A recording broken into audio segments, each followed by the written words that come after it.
Hapa mbele vile mnaona hapa. Who can Cherargei fight here? Eh? He talks like that because he knows he's going to hide behind the instruments of violence of a state. Senator Cherargei, instead of organizing your boys to come and fight peaceful demonstrators, just come and fight Sifuna. Hey, akuje tu tukutane watu wawili. Wapande hii, hawa ni wapande ile, hawa hawafai, hawa wako na shares, hawa hawana shares. Hiyo ni siasa ya ujinga. Nawauliza, so ni nini ya maana? Watueleze. You can't just get any Kikuyu, no. Not just any Kalenjin. Get somebody who's competent to do the job. In Nairobi, a man stands on a wooden crate outside a bus park. No motorcade, no bodyguards crowding the frame, just a microphone, a borrowed PA, and a crowd that grew because someone sent a voice note. His name is Edwin Watenya Sifuna, the senator of Nairobi and the former secretary general of ODM. And to a growing number of people in Kenya's opposition, he is something else now, a baptizer, not with water, with purpose. This is the story of how one politician decided that waiting for 2027 was a luxury and Kenya could not afford, and how one endorsement, one meeting, one defection at a time, he began to baptize other opposition leaders into a new movement. Chapter 1: The foundation of the church without the walls. To understand the baptism, you must understand the river. For 20 years, Kenya's opposition flowed through two names, Raila and Ruto.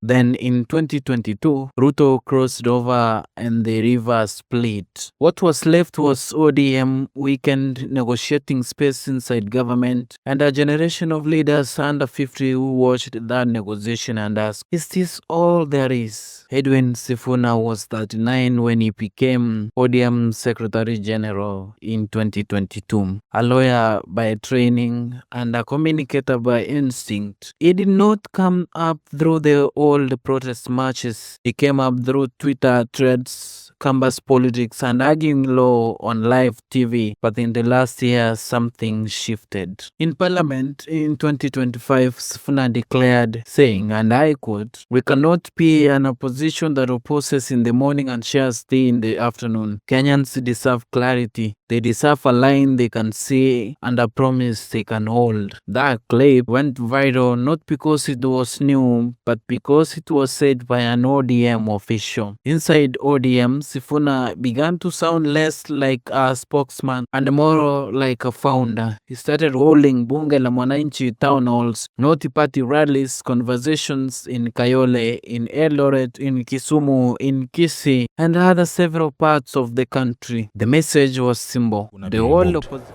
Kama Sifuna ameongea, ako na haki ya kuongea. Ako na haki ya kuongea. Kama wewe unatofautiana na yeye kwa maoni, sema yako. Sema yako. Si ndio demokrasia? Mimi sijasema ati mimi usiongee kwa chama namna hii. Sema hata kama unaona baba anafanya makosa, sema.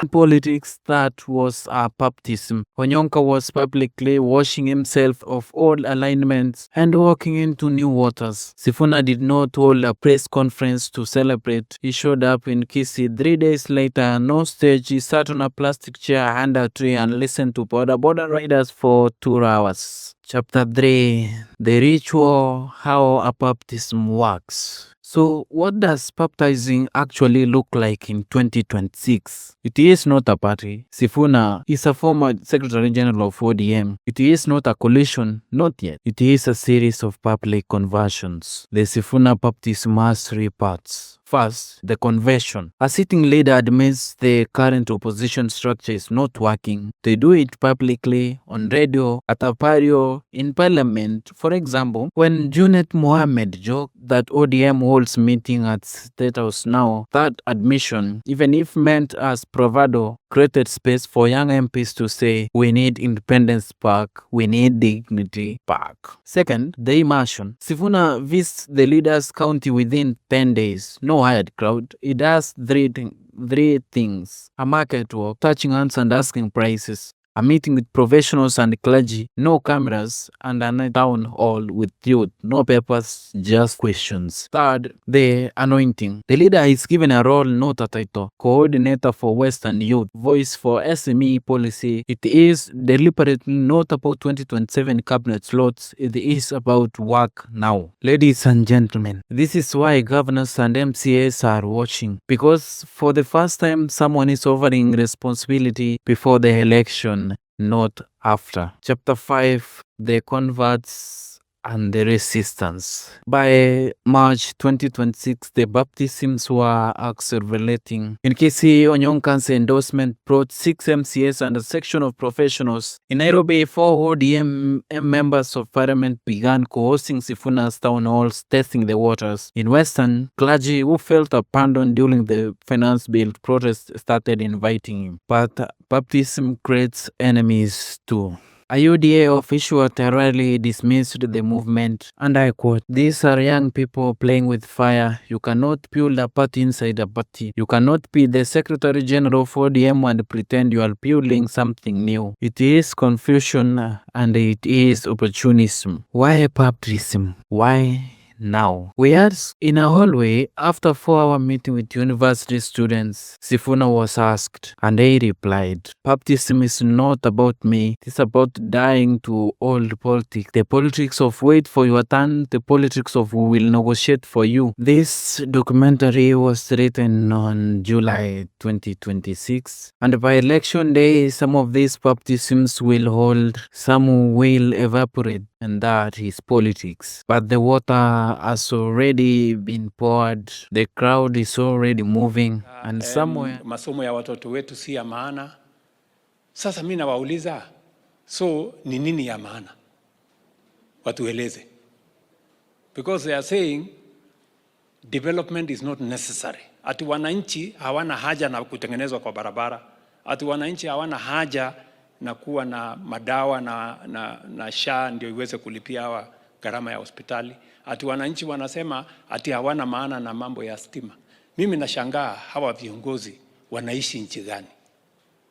Kwa sababu kila sehemu ya Kenya mimi nimetembea, wananchi wako na haja na barabara na stima na maji na masomo ya watoto wao na madawa kwenye hospitali zao. Ni kweli ama si kweli? To do the job. So the criticism I have around Kibaki is that yes, we have this vision. Then we lose the vision because you have lost the people. The country must work, the government must work for the people. If the people are not feeling good about themselves, about their country, about their status, about their welfare, nobody is going to bother about the roads that you've built. So the economic policy was on track because of the sort of people that he got. And somewhere in a market, in a bus park, in a town hall under a single bulb, another Kenyan is asking, "Is this real?" And another is answering, "It is real. I saw him, I held him to his word." And that perhaps is how movements begin, not with victory, just witness. The baptism has just begun, and the Sifuna the Baptist goes on and on. Winston Undari, National TV.